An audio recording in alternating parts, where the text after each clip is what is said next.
What is an extremely dark, creepy true story that most people don't know about? The hi-fi murders always horrified me. 3 guys walk into a store and take the 2 teenage workers hostage. A third guy is taken hostage who arrives at the store at the worst time. Then 2 of the teens' parents show up looking for their kids, and they are taken hostage too. What happened to the 5 hostages was absolutely horrific. They were beaten and raped, and finally made to drink Drino, which blistered their lips to the touch and burned all the way down. One girl was screaming so much that they tried to duct tape her mouth, but the using blisters from the Drino meant the tape wouldn't stick. When the Drino wasn't killing them fast enough, they shot them, killing 3, but 2 survived. When they realized one man was still alive, he was strangled with a wire and then had a pen stomped into his ear canal which went right through the side of his throat. He still survived. The 2 survivors lived for a few more decades, but with horrible chronic pain and injuries from the attack. The West Mesa murders. In 2009, a woman walking her dog on the West Mesa of Albuquerque, which was being developed for housing, discovered a human bone and brought it to the police. Subsequent investigations unearthed the remains of 11 women and a fetus, all of whom were identified as women who went missing between 2001 and 2005. Authorities believe that they were victims of a serial killer who targeted sex workers, but the case has never been solved. The story of Carl Tanzler, dude fell in love with a younger Cuban girl who was diagnosed with tuberculosis who later died to the disease.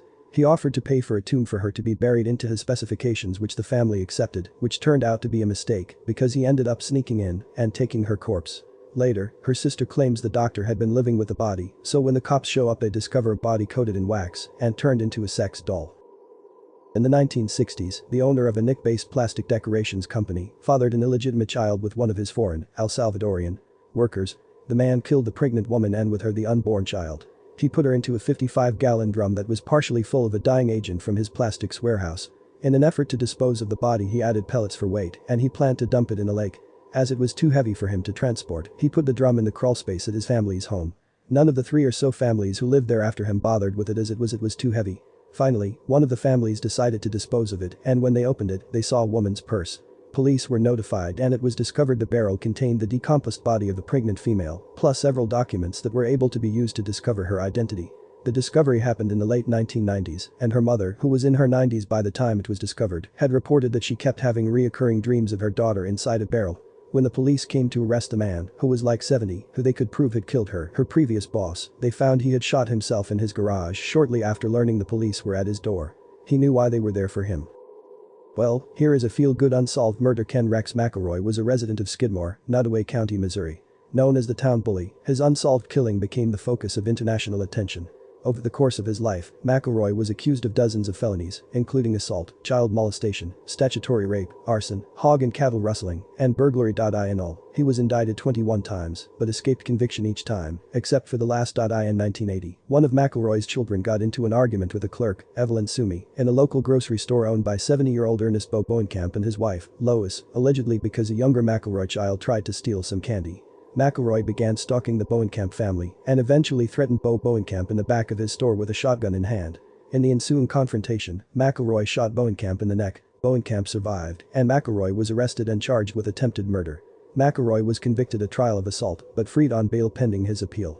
Immediately after being released at a post-trial hearing, McElroy went to the D&G Tavern, a local bar, with an M1 Garand rifle and made graphic threats about what he would do to Mr. Bowenkamp.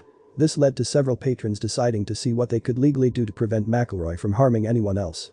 Nottoway County Sheriff Dan Estes suggested they form a neighborhood watch. On the morning of July 10, 1981, after his appeal hearing was again delayed, townspeople met at the Legion Hall in the center of town with Sheriff Estes to discuss how to protect themselves.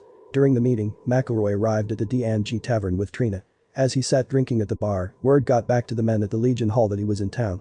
After instructing the assembled group not to get in a direct confrontation with McElroy, but instead seriously consider forming a neighborhood watch program, Sheriff Estes drove out of town in his police cruiser. The citizens decided to go to the tavern en masse. The bar soon filled completely. After McElroy finished his drinks, he purchased a 6-pack of beer, left the bar, and entered his pickup truck. While McElroy was sitting in his truck, he was shot at several times and hit twice, once by a center-fire rifle and once by a .22 rimfire rifle. In all, there were 46 potential witnesses to the shooting, including Trina McElroy, who was in the truck with her husband when he was shot. No one called for an ambulance. Only Trina claimed to identify a gunman. Every other witness either was unable to name an assailant or claimed not to have seen who fired the fatal shots. The DA declined to press charges. In my hometown, they pull out many dead bodies from the lake. Some are the missing people we know are missing, many are of people we have no clue who they are. Edit for those asking. Well, I don't want to give away too much details, but my town was the capital of murder some years ago because we have less than 20k of people in our town and there were 2 murders that happened in 1 year once. Our lake is fairly close to Toronto, Ontario, which means lots of tourists come. I personally know of 2 kids from my high school that drowned in the lake. They did shrooms and LSD and went for a swim. They were found the following week, I believe. Just lots of people have been found. They found a Toronto man recently in our lake as well. Edgar Allan Poe's story, A Cask of Amontillado, was based on a true story. It was a story he heard while stationed at Castle Island in 1827. There was a guy everyone really liked, named Massey, except one dude, a lieutenant. He hated him. One day they were playing cards. The lieutenant accused Massey of cheating, challenged him to a sword duel, and ran him through. He died. Everyone hated the lieutenant after that. One night, a few people acted really friendly to him and got him drunk and lured him into the dungeons, where they proceeded to chain him to a wall and build a wall around him, sealing him up in the dungeons and leaving him to die, all while he realizes what's happening.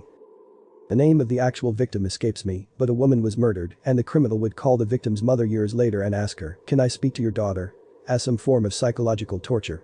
It was like in the 60s or something like that, so he knew it was nearly impossible for his calls to be traced. That story always infuriates me. My mom always tells me this story. She was dating this guy who seemed really well off. He always got her jewelry as gifts and would always take her out. She says she basically treated her like a princess and was always very nice.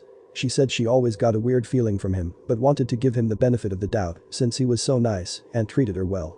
The weird feeling never went away, so she broke up with him. 2 months later she sees his picture on the news for murdering his mom and sister.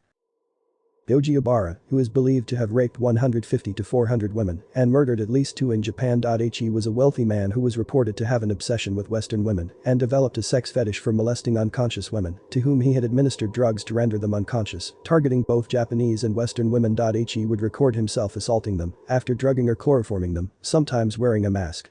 He was charged with the murder of 2 women, an Australian national named Carita Ridgway and an English national named Lucy Blackman. A fascinating and very sad book named People Who Eat Darkness was written about Obara, focused mainly on Blackman, but also touching on his other crimes and eventual trial. I have read it and would recommend it to anyone who likes true crime books. 2 tween girls were raped and stabbed by underage boys in the back of a park in the town I grew up in. One died, one survived and made it to the train tracks, and someone spotted her. They thought she was wearing a red bathing suit, but it was all the blood and stab wounds. The boys weren't tried as adults, and in the wake of that shitshow of a case, laws were changed about how adolescents would be tried for violent crimes. A few years ago, a local high-ranking military officer had his estranged wife locked in a mental ward and then brutally strangled their 14-year-old son and shot himself. She had gone to the cops and begged them to save her son because she believed he would kill him. There was a long history of domestic violence and death threats that the police had done nothing about, and then they wouldn't even let the woman out of the psych ward for her son's funeral. My family had recently escaped my father, who was also military and also extremely abusive, and had threatened to kill us. I often wonder if we had interacted with the wrong cops if I'd be dead like that kid. I seriously don't understand why we got away and no one gave a shit about him or his mom. I mean, no one really gave a shit about us either, but at least we were believed when we gave statements. I think the scale of the suicide epidemic, at least in the US, probably qualifies. We're so paranoid about murder, but fewer than 20,000 people a year die by homicide every year. I think it was around 16,000 in 2016. By contrast, more than 40,000 people die by suicide every year.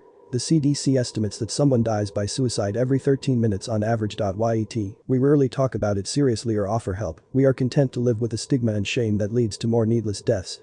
This is an ongoing problem that we refuse to deal with because it's easier to blame suicide victims for being weak or selfish or whatever other excuse we can use to explain it away. And the really scary thing is that many people are probably closer to being victims of suicide than they realize.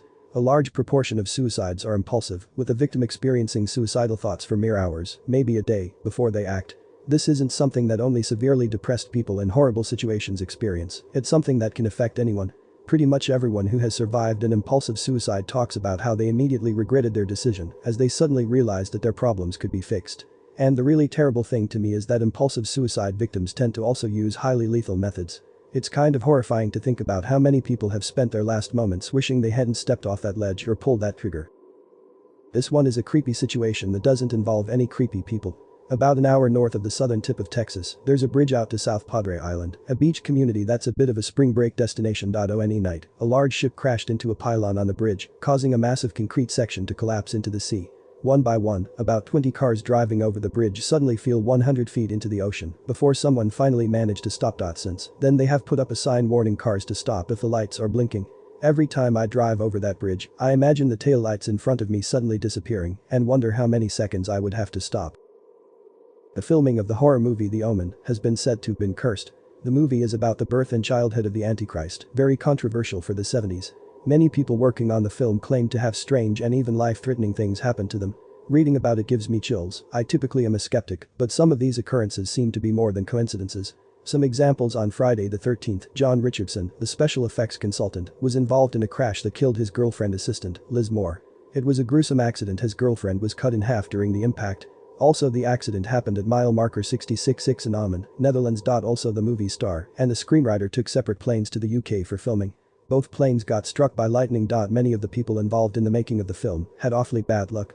Head-on car collisions, a hotel they were staying at being bombed, an animal handler who worked on the film was eaten alive by lions. My grandma believes to have had an interaction with a serial killer. My mom had told me this story. It was my grandma, my mom and her 3 siblings driving out of the Bay Area very late one night. They saw a man on the side of the road with his hazards on and he was pulled over. He asked for a ride in their car to the nearest gas station. My grandma got weird vibes and decided not to help him. Months later, my grandma read in the newspaper of a description of a murder in the outskirts of San Francisco. The remains were found near the same area my family was in, and several other women were reported to have encountered the same man on that road. It was believed to be the Zodiac killer. Late posting in this thread, but the Jamie Bulger case. 2 10-year-old boys abducted a toddler from a shopping center, forced him to walk for miles before torturing and beating him to death on a train track. They did really sick shit like poured paint on his face and shoved batteries up his rectum. 2 boys got out, given new identities, and one has since been sent back to prison for repeated offenses. It is all very hush-hush where they live at. Strangely, back in 2002, one was housed on an estate I worked on. Members of the public was tipped off it was him. All his windows got smashed and a mob of people were after lynching him. Police rushed him away and he wasn't seen again. The school was essentially taken hostage by an armed terrorist force. Over 1,000 hostages and more than 350 deaths, many of whom were children. The situation lasted for roughly 2 days before the terrorists were finally killed and or driven off. This took place in 2004. I've seen clips that people managed to take of the conditions the children, teachers and parents were being kept in. Terrorists with bomb jackets and various assault weapons. I saw a documentary where they talked to some of the survivors after it, and one of the kids had started playing Counter-Strike. Source: as a kind of coping mechanism. In about 2009 to 2010, my social studies teacher had all of us research and present to the class a terror attack and the responses around them. Before then, I had no idea that the Beslan school siege had ever happened. To this day, it strikes me cold that merely being born where I was, instead of there, was my biggest protection.